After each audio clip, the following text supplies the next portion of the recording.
This is Richard RJ Eskow with our special edition live and pre-recorded from Netroots Nation 2016 in St. Louis, Missouri. And joining us now is Dayen. David is the author of the new book, Chain of Title, which got a great review in the New York Times. You should read it. He is also a freelance writer, and he joins us once again. He has been on the program before, one of the best financial writers around. So, Dave, thanks for joining us. Yeah, thanks for having me on the show again. Appreciate it. No, always, anytime. And, you know, we've talked a lot about financial issues over the years. We've talked about Chain of Title, which is a terrific book about the foreclosure crisis. How's it doing, by the way? Oh, it's been great to go around the country. I've been in Washington, New York. I just did an event here last night in St. Louis, and it's been great to talk to people and hear their reactions to the book and their experiences. We had a guy last night that drove in 4 hours from Chicago wanting to tell me his story of his 10-year foreclosure battle. So it's really illuminating to hear all these struggles out there and sort of unify them through the experience of this book. Yeah, that's great. And you also, of course, write on other issues. And one of the ones that I really wanted to talk to you about was you did a piece for the New Republic recently on why President Obama may have reversed his position. A lot of people on the left were frustrated because he essentially negotiated away, dealt away the so-called public option. Right. And a lot of us felt really this was the only way to make something like Obamacare, like the Affordable Care Act, work would be if you had a public sector alternative so that you'd have real competition between private health insurance and the efficiencies that go along with public sector or state-run, in our case, national health insurance. So that was dealt away. Now it's being revisited. Hillary Clinton says she supports it. Recently, Obama reversed himself. And you had some thoughts on that. What were they? It's really interesting because what you're seeing is, and Obama explicitly put it in the context of the experience of the first several years of implementation of the Affordable Care Act. And what he's seeing is a limit to the competition that's out there in the marketplace on these exchanges. We know that certain health insurance companies like United Health has decided not to offer coverage on the exchanges. A couple Blue Cross affiliates have also sort of dropped or narrowed their coverage. And then what we know is that 4 of the 5 largest health insurance companies are merging with one another. And so this lack of competition, this market concentration, really is narrowing the options for people. And we know that in the framework of Obamacare, competition is the only way that you're going to keep premium costs down. And so it was through that Obama said in this communication with the Journal of the American Medical Association that this public plan alternative is the way, perhaps the only way, that we're going to get the kind of reinvigorated competition in the marketplace that is necessary for the smooth functioning of Obamacare. So it's not optional, as it was seemingly, a bargaining chip within the negotiations over the Affordable Care Act. It's a part of its core. If you're going to have a system like you have, you need that to make it work. I couldn't resist, and we talked a little bit about this last night. I couldn't resist a little bit of, I don't know what to call it exactly, not a noble emotion necessarily, but Schadenfreude. I like it. But in 2007 through 2010, I had a blog that was Health Economics, and I said, this is going to happen, and I'm not the only one. I mean, a lot you did, other people did, and I guess satisfaction of being right pales next to the problems that this situation poses. I mean, it's kind of a crisis. And in 2010, I think it was, there was a study that showed that most major metropolitan markets were either monopolies or duopolies already. Right. Blue Cross of Alabama has 90% of the health insurance market in Birmingham. And the Affordable Care Act was supposed to counteract that. Right. Like the very structure of the Affordable Care Act was about we're going to take these markets that have monopolies and duopolies, and we're going to inject competition into them, and that's going to drive the premium cost down and make it affordable for people. And even if it doesn't, we're going to give people subsidies so that they have the ability to access affordable health insurance. And the competition, it's not there. If you look at some studies, they show that competition decreased after the implementation of the Affordable Care Act.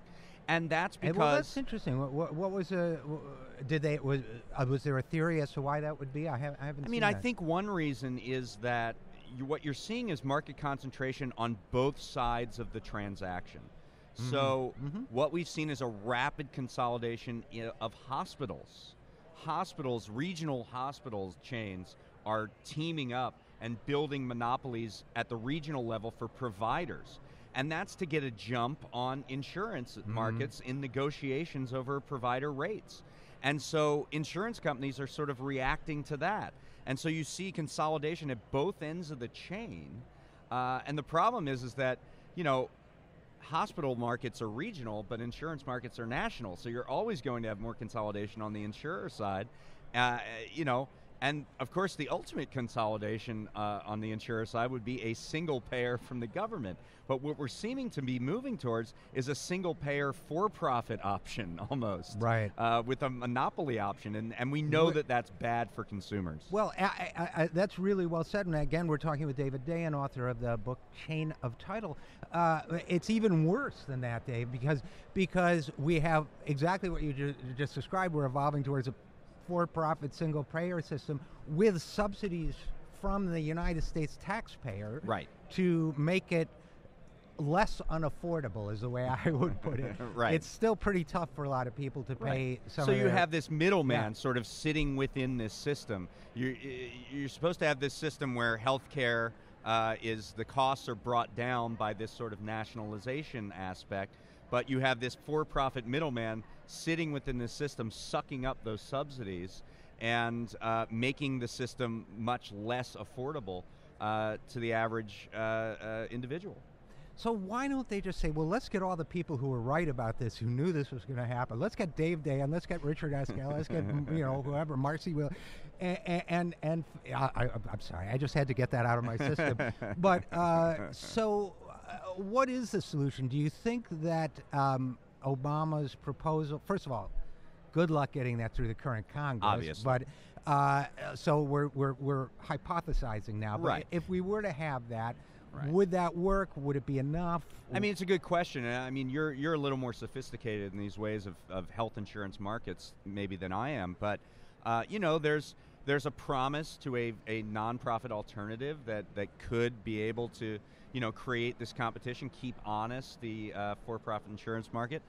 It could also become sort of a dumping ground where exactly. The health insurance for-profit companies know how to push people onto the public option, and the public option becomes kind of a death spiral. So, it could go really either way. What we do know is that in the current context, without a public option, you're moving pretty rapidly towards this lack of competition that's going to be, fairly bad off for consumers. So, I'd say it's worth a try, and what we really need is to sort of regulate the insurance industry like a public utility, and absolutely. We got to part of that with like the medical loss ratio, where, and just to explain that, that's where 80% of all of the spending in the system is supposed to go towards treatment. Is it 80 or 85? I think it's 80 to 85, depending on the model. Uh-huh. And so, only a portion can go in as overhead and salaries to executives and things like that. And that gets towards a regulated public utility model. But as you have pointed out, there are ways to game that system. Right. And it's also, it's not a motivator to bring down overall costs, because your ability to compensate yourself increases when medical care costs the higher the more. percentage is, yes, the better off you are. Yeah. I think you do raise a great point about the dumping ground, what they call adverse selection in the business, that it could become where the private insurers just send the sickest people. You also have to look at how the providers themselves, the hospitals and doctors primarily, but others too, would negotiate with that. Right. And right now you have doctors and hospitals, as you say, in this sort of this sort of road runner, Right. Wile E. Coyote relationship. And that could just accelerate. Right. So, and the other thing, I'm curious your thoughts about this, since we're talking about the health economy. If you really break down, Dean Baker and other people have pointed this out, the economists, if you really break down what costs so much in the American healthcare system, doctors Absolutely. are a huge piece of it. We Absolutely. have doctors, particularly in certain specialties, who make way more than their European Right. equivalents.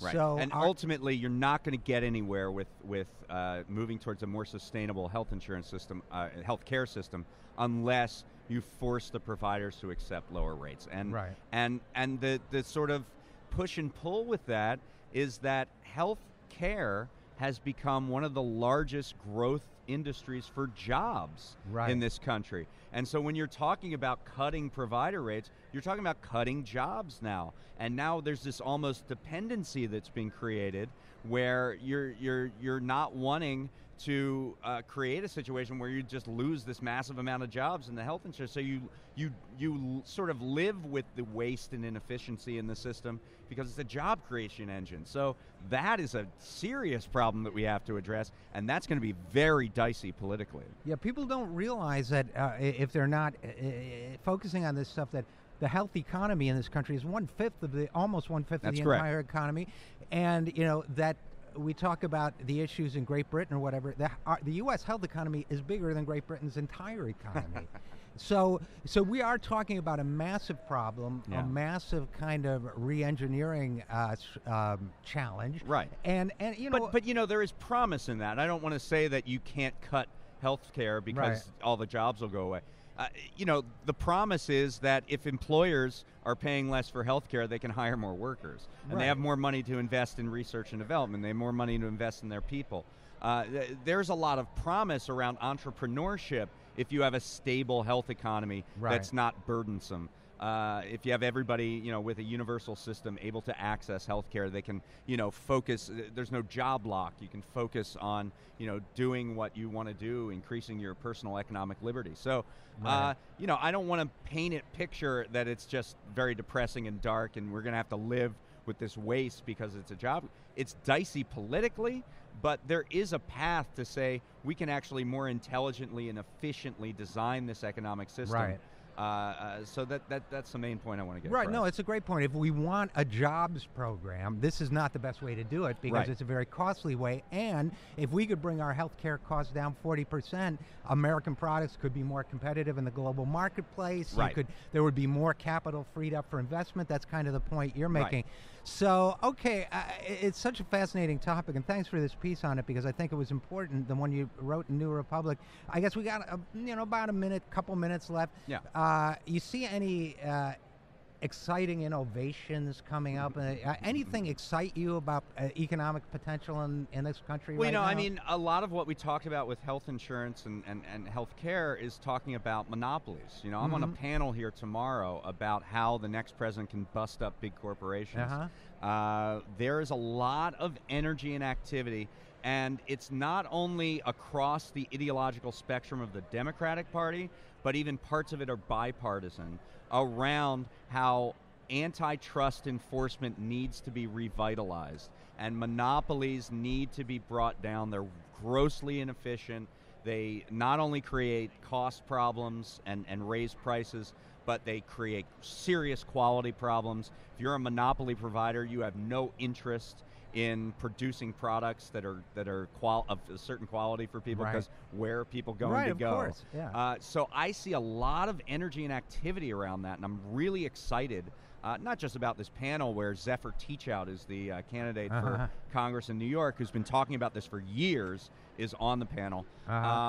But I see it almost as sort of this new transpartisan movement that we can put together that I think will be really helpful for our overall economy. I love the breaking up the monopoly issue for many reasons, including the fact that if people didn't have to struggle with the limitations of Microsoft Word alone, it would free up many hours of human potential. There it is. Anyway, David Dayen, author of the book Chain of Title and financial writer extraordinaire. Thanks for coming on the program. Okay, thanks for having me, RJ.